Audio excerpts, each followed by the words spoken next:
જય જલારામ, જય શ્રી કૃષ્ણ બધાને। આજે આપણે ઇન્સ્ટન્ટ મકાઈના ઢોકળા બનાવશું। અત્યારે વરસાદની મોસમ ચાલે છે તો માર્કેટમાં મકાઈ આપણને ઇઝીલી મળી જાય છે અને મકાઈ બાળકોથી લઈને વડીલો બધાને ભાવતી હોય છે, બધાની ફેવરિટ હોય છે। આ ઢોકળા તમે બાળકોને ટિફિનમાં લંચ બોક્સમાં પણ સવારે બનાવીને આપી શકો છો અને સાંજે ડિનરમાં પણ બનાવી શકો છો અને બનવામાં બિલકુલ ટાઈમ નથી લાગતો। તો અહીંયા 1 કપ મેં રવો લઈ લીધો છે, તમે સૂજી પણ લઈ શકો છો અને 1/3 કપ આપણે બેસન નાખશું, બેસનથી સરસ ટેસ્ટ આવશે। અને અડધો કપ જેટલું મેં મીડિયમ ખાટું દહીં લીધું છે।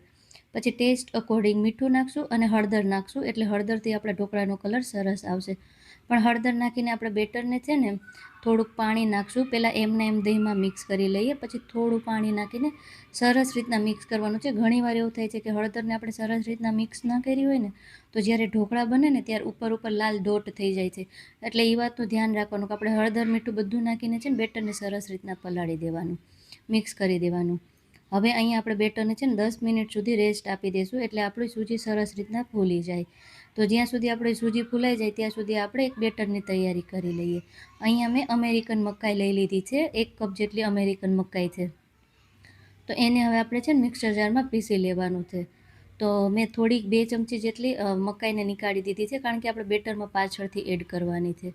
તો ટેસ્ટ અકોર્ડિંગ મરચી નાખજો અને આદું નાખ્યું છે અને લસણ ન ખાતા હોય તો સ્કીપ કરી શકો છો, પણ ખાતા હોય તો નાખજો, સરસ ટેસ્ટ આવશે। અને થોડું પાણી નાખવાનું છે, વધારે પાણી નથી એડ કરવાનું, અને એનું આપણે એક ફાઇન પેસ્ટ બનાવી લઈશું। તમે જોઈ શકો છો ફ્રેન્ડ્સ કે બેટરનો કલર કેવો સરસ દેખાય છે મકાઈનો, જે આપણે પીસું છે એ। જો તમને મકાઈ બધાને ભાવતી જ હોય છે, ભાવતી હોય ને તો આવી રીતના એકવાર જરૂરથી ટ્રાય કરજો, બહુ મસ્ત લાગે છે ઢોકળા। અને અહીંયા 10 મિનિટ પછી આપણું બેટર પણ સરસ રીતના ફૂલાઈ ગયું છે, તમે જુઓ। હવે એને આપણે સરસ રીતના ચલાવીને પહેલાં મિક્સ કરી લઈશું, એટલે બેટરમાં ટેસ્ટ મસ્ત આવે। અને હવે આપણે જે મકાઈ પીસીને બેટર બનાવ્યું છે એ એડ કરવાનું છે। જો આવી કન્સિસ્ટન્સી બેટરની છે, એકદમ પતલું રાખશો ને, થોડું વધારે પાણી પડી જશે ને તો બેટર આપણું પતલું થઈ જશે, એટલે માપે જ પાણી નાખવાનું। અને થોડું મેં લીંબુ નાખ્યું છે, કારણ કે મકાઈ થોડીક સ્વીટ હોય છે। જો તમને ખટમીઠો ટેસ્ટ ભાવતો હોય તો તમે લીંબુ નાખી શકો છો, અને ના નાખવું હોય તો સ્કીપ પણ કરી શકો છો।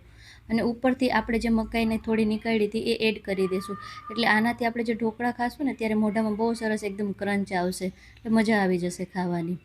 અને અહીંયા મેં 1 પેકેટ ઈનો નાખ્યું છે, જો તમારે ઈનો અને બેકિંગ સોડા નાખવો હોય તો બેકિંગ સોડા પણ નાખી શકો છો। અને થોડુંક પાણી એડ કરી દઈશું, એટલે આપણો ઈનો સરસ એક્ટિવેટ થઈ જાય।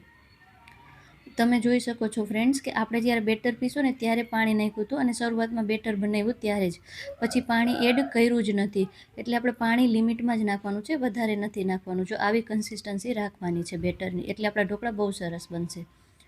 તો અહીંયા મેં ઢોકળાની થાળી લઈ લીધી છે, અને તેલ આપણે થોડુંક જ નાખવાનું છે। ઘણીવાર એવું થાય છે ફ્રેન્ડ્સ કે વધારે તેલ નાખી દઈએ, આપણને એમ કે ઢોકળા ફટાફટ નીકળી જાય, તો એવું નથી કરવાનું। થોડું જ તેલ લગાવીને તેલથી ગ્રીસ કરી દેવાની છે, અને બેટર નીકાળીને થાળીને સરસ રીતના ટેપ કરી દેશું, એટલે કેવું કે બધું બેટર એક સરખું સ્પ્રેડ થઈ જાય। ઘણીવાર એવું થાય કે આપણે સરખું ન કર્યું ને તો એક સાઈડ વધારે રહી જાય, અને એક સાઈડ જાડા બને ઢોકળા, એક સાઈડ પતલા બનશે, એટલે સરસ સ્પ્રેડ કરવાનું।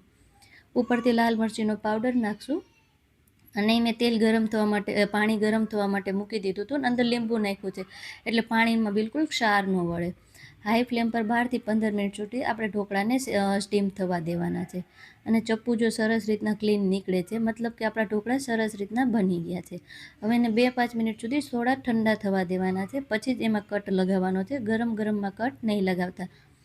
અને તમને નાના મોટા જે પણ શેપમાં ઢોકળા ગમતા હોય એવી રીતના તમે શેપ આપી શકો છો। ફ્રેન્ડ્સ જોઈ શકો છો કે આપણા ઢોકળા કેટલા સરસ દેખાય છે। હજી ઉપર આપણે તેલથી વઘાર કરશું તો ઓર ટેસ્ટ બમણો થઈ જશે। તો અહીંયા તેલ ગરમ થઈ જાય એટલે રાઈ, તલ અને હિંગ નાખીને આપણે ઢોકળા ઉપર સ્પ્રેડ કરી દેવાની છે। તો ફટાફટ આપણા મકાઈના ઢોકળા બનીને તૈયાર થઈ ગયા છે। તો એકવાર તમે જરૂરથી બનાવજો, અને બાળકોના લંચ બોક્સમાં બનાવીને જરૂરથી આપજો। તો આવી રીતના સ્પ્રેડ કરીને હવે ઉપરથી આપણે એડ કરશું કોથમીર। તો અહીંયા આપણા મકાઈના ઢોકળા બનીને તૈયાર છે વરસાદના મોસમમાં। તો ફરી મળીએ એક નવી રેસીપી સાથે। Thank you.